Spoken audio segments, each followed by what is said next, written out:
Special capacity building for the aviation sector. Universal School of Aviation CEO Mr. Idris speaks on the school offerings against the backdrop of the COVID-19 pandemic. Association of Professional Bodies President, Surveyor Oyegbola, Fellow of the Nigerian Institution of Surveyors, the newly elected president, speaks on the association's vision and its agenda as the new leader of this very important body. And Executive Vice President of World Federation of Engineering Organization, Engineer MB Shehu, speaks on the opportunities in the engineering sector amidst the COVID-19 pandemics. This is Inside Business Africa, Africa's business news and information leader. Hello, a very good day to you and thanks for joining us. My name is Kenneth Odushola Stevenson and this is Inside Business Africa, Africa's business news and information leader. Like you may have heard on the highlight, we will be talking about the aviation industry. This is Inside Business. I'll be right back.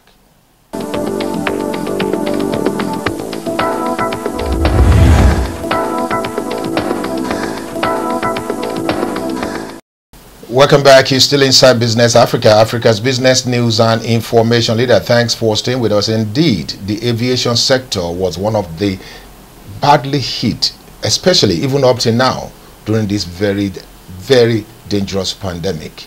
The sector was grounded for several months, but it's reopening gradually.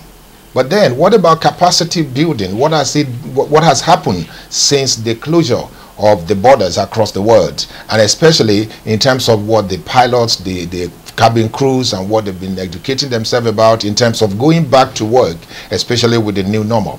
We'll take a look at the offerings from the Universal School of Aviation, led by the chairman, chief executive, Mr. Idris, who is taking us through the offerings and also some of the challenges and the opportunities in the aviation industry as the sector continues to open up gradually. Take a listen.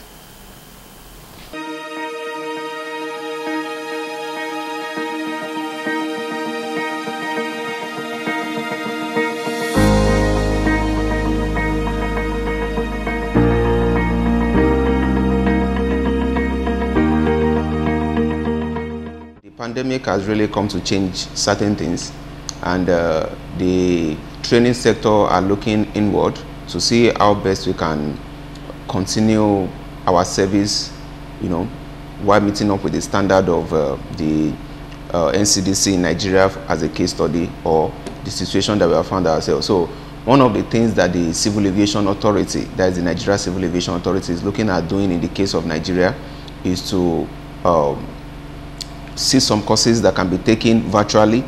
If you look at global trainings like the IATA training, so many training that used to be physical has gone virtual. So training must continue because the industry is a safety conscious industry, and the only way we can maintain safety is continuous training and retraining. So what the training sector of the aviation industry is looking to do to meet up with the present situation we have found ourselves is to convert some training to virtual classes, and then to see how we can continue to maintain the physical classes while maintaining enough social distances.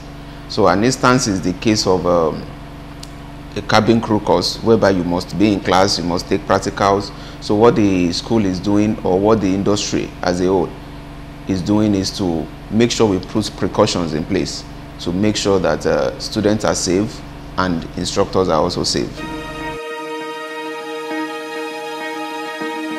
There is negative implication because everyone are just trying to adapt to the new normal. Some students are still skeptical about going to the school. Some parents are still skeptical about releasing their awards to go to the school. The Civil Aviation Authority too is trying to let the school take it slow, reducing the number of people you admit in order to maintain enough social distance and all of that. All this is in the best interest of everyone. So, there's implication whereby a situation whereby you could not train as much as what you are approved originally to train. Now, it affects the institution, then the students themselves. A course that is supposed to take about, let's say, about a month, now we have to extend the course now by some few weeks just to be able to cover all we need to cover. All this is as a result of the pandemic. So there are negative implications, but we are hopeful that within a very few period from now, we should be able to adapt, we should be able to get through to how things usually, would have normally gone before the pandemic.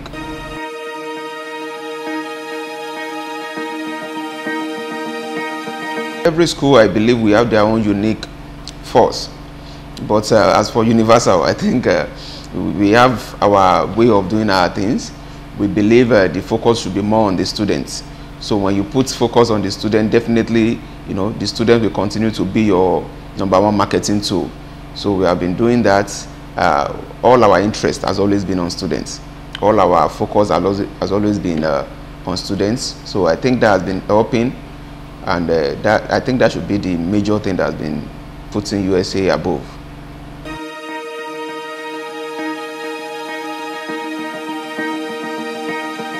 There are negative implications, but one of the biggest challenge is, students or their parents still having fears of, releasing their words to come around to the school. So, for an instance now, when the school try to put measures in place to make sure that the students are safe, the parents are not yet to see those measures. So some of them are still scared. The Civil Aviation Authority have put a lot of measures in place to make sure that we reduce, number of students in classes that ordinarily should have been one. Now we divide them into two. We have to have class A, we have to have class B. So, a course that an instructor should have focused on, now we have to engage, two instructors at the same time. So it's like double expenses on what ordinarily should have been just one expenses. So, but all of this is just to maintain enough distance between the students and their instructors. So there are a lot of challenge, but I think one of the major things is what I just said, having to spend more while achieving the same results we would have achieved before the pandemic.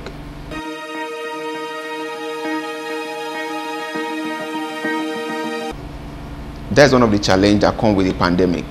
It's not only the finance, it also affects the enrollments. For an instance, now we have a class ongoing in Lagos, we have a flight dispatch class in Lagos, we have a cabin crew in Abuja. So we have to stop the cabin crew in Lagos because we are using both the cabin crew class and the dispatch class for just dispatch now.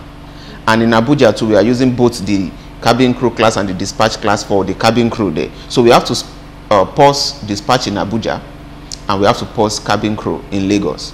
So ordinarily both should have been going concurrently, but because we need a lot of space for the students, we have to just abide by what Nigeria Civil Aviation Authority have said in the interest of the students' safety. We put that in the hands of God, but as always, we have always tried to aspire for greatness, new possibilities, moving to the new way of doing things. Like before the pandemic, there were things that we do, and after the pandemic, or now that we're in the pandemic period, there are things that we do. So we try to flow with the trend of time. We try to see what the needs of the youth are, because most of our clients, most of our students are youth. We are youth-focused organization. So we want to see what the needs of our students are. So those are the things that really direct where we want to go in the next 1 year. So presently now, what we did this time last year is not what we are doing now, because the needs of the public is now different from what it used to be. So by 5 years, we are still going to continue to monitor the needs of the public, the needs of the industry. If the industry do not need this particular course as much as what they used to before, then we deviate a bit to courses that the industry now really wants people to come and acquire knowledge on and all that. So these are the things that, as always in the past, shape our future, and we are hopeful that it will continue to shape even in the next 5 years and beyond.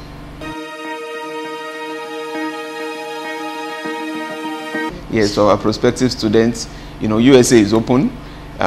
We are the only school in the country that has been approved to run campus both in Lagos and Abuja.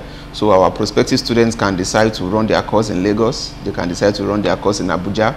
We have tried as much as we can to put safety precautions in place, ranging from hand sanitizers all over, washing basin all over, checking temperatures and all of that, just to be sure that the students are safe within the school premises. Our hostel hostels that used to take a certain number of people has been slashed to, you know, like half of what it used to take, just to maintain enough social distance. So our premises here is safe, both the hostel in Lagos, the hostel in Abuja, the classes in Lagos, the classes in Abuja. We have tried as much as we can to make sure that the safety of the student comes first. So you are welcome.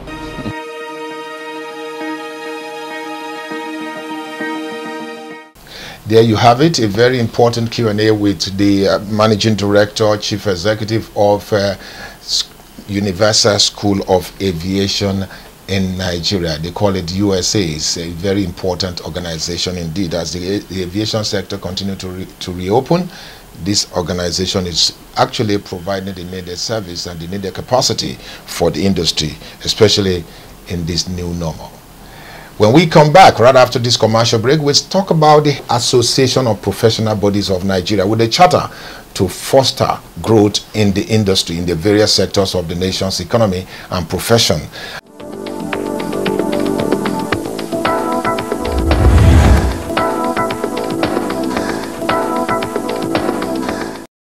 Welcome back. You're still inside Business Africa, Africa's business news and information leader. Thanks for staying with us. Indeed, Association of Professional Bodies of Nigeria, comprising several associations, professional associations, indeed from Nigerian Society of Engineers, Nigerian Institution of Surveyors, Nigerian Institute of Building, and the Nigerian Association of Accountants.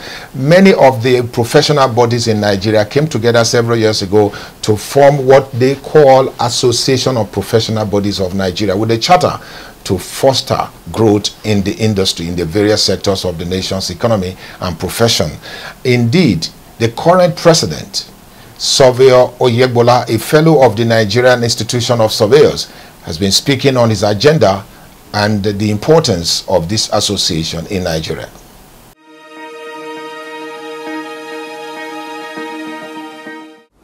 APBN is an acronym for the name, Association of Professional Bodies of Nigeria. And as the name depicts, it has virtually 30 of the foremost professional bodies in Nigeria in its growing membership now. Just name the professional body and I can assure you it's likely to be there if it's among the foremost ones. It was the idea of some professionals that there should be a coming together of the various professionals that were operating in the country, and they actualized it in 1983. That was when it was formed. When it was formed, it was supposed to be an association that will be there as a one-stop shop for government on policies that have to do with professions generally, and for the general public too, for them to actually be able to appreciate what the professionals do. The founding fathers are aware of the fact that when government is about to come up with policies, it consults with the organized private sector that was then comprised of NACIMA, that's Nigerian Association of Chambers of Commerce, Industry, Mines and Agriculture, Manufacturers Association of Nigeria, MAN, and the National Employers Consultative Association.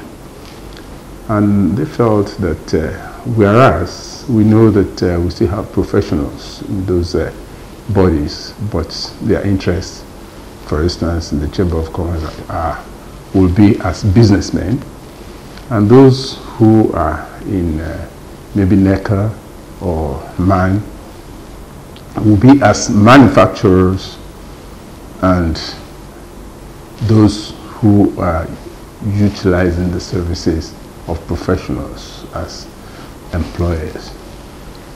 And looking at those three, you find out that we don't have any association that could really speak for the professionals as one.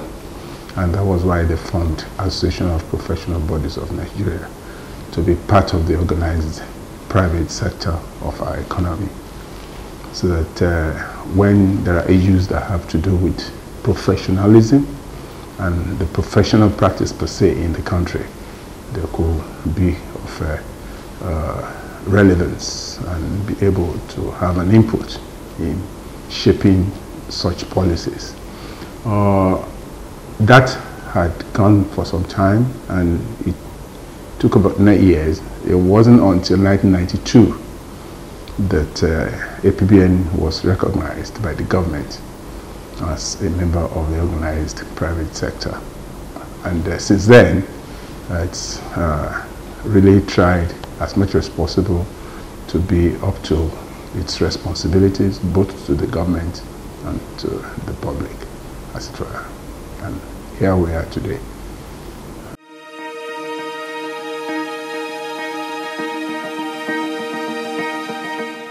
APBN has it as its aim to advance professionalism and professional practice in the country. It seeks to confer valuable advantages, professional advantages on its members, impose professional responsibilities on them for quality service, and encourage them to be there for government and the public on issues and works that have to do with professionals and the country. So from what I have said, you can see that we have everything encompassed, embraced in it. But to what extent will now be the environment reacting to what we have as our aim? For instance, we believe that it is our responsibility to see that we enhance the status of the professional bodies and the practice in the country. It is our responsibility, those are our objectives now. Among our objectives, we have it as our responsibility to influence policymakers to see that they come up with policies that will advance professionalism and development. We have it as our objective to see that we encourage advancement of professionalism and even disseminate results to the industry as well as the academic institutions, so that people will be able to learn from what research has come up with. And we still have, as part of our objective, to have a library and information services for professional bodies in Nigeria. So, and that's among other things that we have as objectives. And from all those, you will find out that so much has been put together, but maybe not enough could be dispensed off with the kind of environment we are operating. And that is the area we are advocating about, that people, especially the leaders in government, will actually appreciate what the professional could do, and not, it should be from inception and not somewhere down the line where maybe you need his signature or you need his consent or something. You try to package and you say, yes, it's been professionally proven, but was it there at inception? Did he conceive it with you? Do you have, and those are areas that will really determine the quality of the service, not down the line when you really want his endorsement or something. Congratulations, Mr. Oyegbola, for just sharing your thoughts with us on your agenda as the new president of the Association of Professional Bodies of Nigeria. Indeed, we have quite a number of things to do together, and you also featured on the cover of CED magazine for the January edition, and that particular conversation, that particular edition is out there in the market, and people can pick up a copy and see your agenda further on what you intend to do for the association and indeed the professionals in Nigeria. Again, still talking about professionals, this time we're talking about engineering. Engineer MB Shehu is the current executive vice president of the Federation of World Federation of Engineering Organization. And today, this particular personality is actually carrying a lot of roles because he's a member of so many professional bodies. Now let's talk to him briefly about the challenges facing the engineering profession and the practitioners amid the COVID-19 pandemic.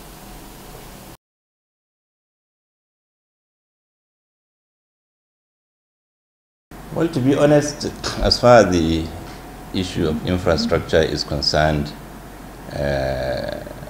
while we can say we are trying as a country, but our effort is not yet good enough, in the sense that there is still a huge deficit.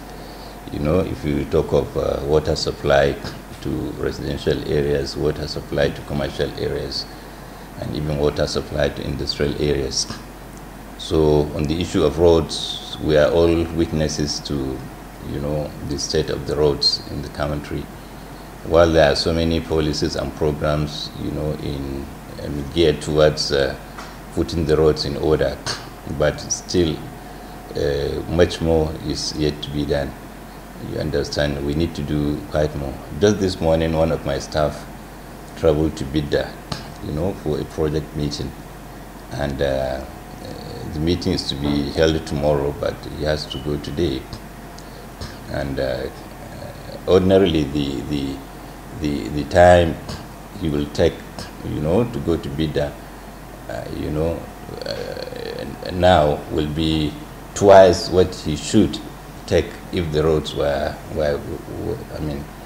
in good order. You understand?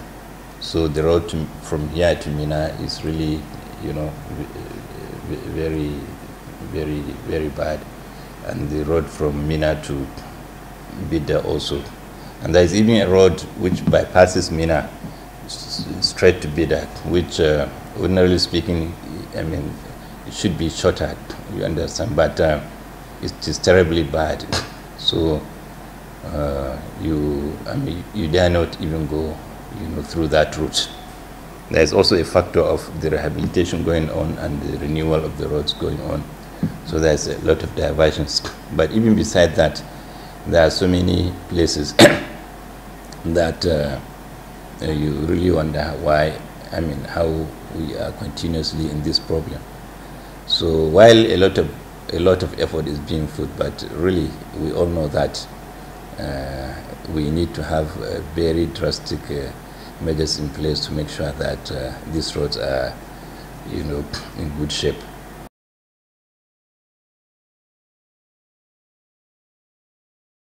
In life, whatever you want to do, whatever you like doing, you understand, you don't get fed up because of the problem, because you have interest in doing it.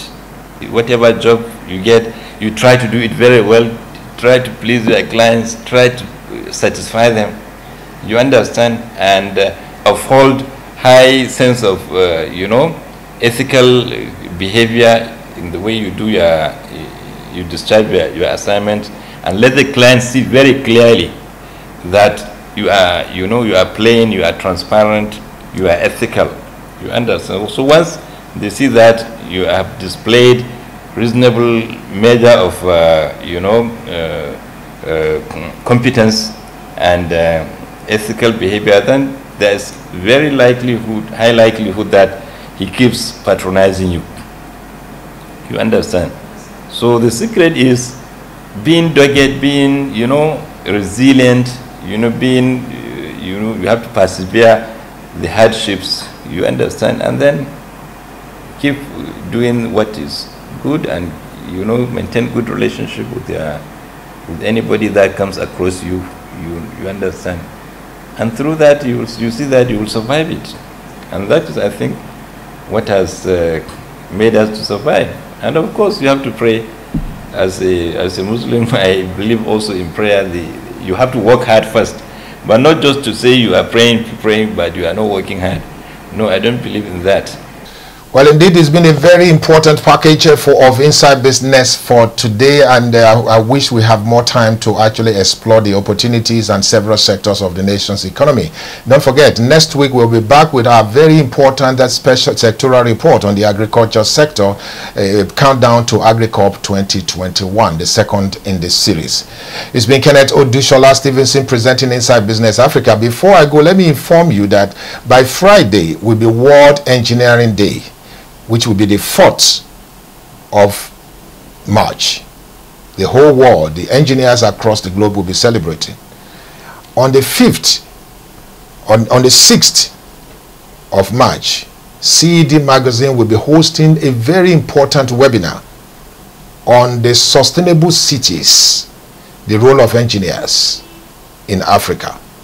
A very important thing. You'll get to see some of the highlights in the subsequent edition of Inside Business Africa. But what is important is that particular webinar is going to bring together professionals from Ghana, Zimbabwe, Botswana, Nigeria to deliberate on the role engineers will play in ensuring sustainable cities in Africa. Don't forget, register to attend this important webinar. And then before then, all right, Engineer Otis Ayeji, on the 4th of March, will also be celebrating 70th birthday. However, CED Magazine will be hosting a very important construct-scale conversation for him on the 12th of March at NAF Center in Abuja. Very bumper month for Inside Business Africa and the CED Magazine and the organization Century 21 Systems Limited. It's been Kenneth Odushola Stevenson presenting Inside Business Africa. Thank you again for watching. See you next time.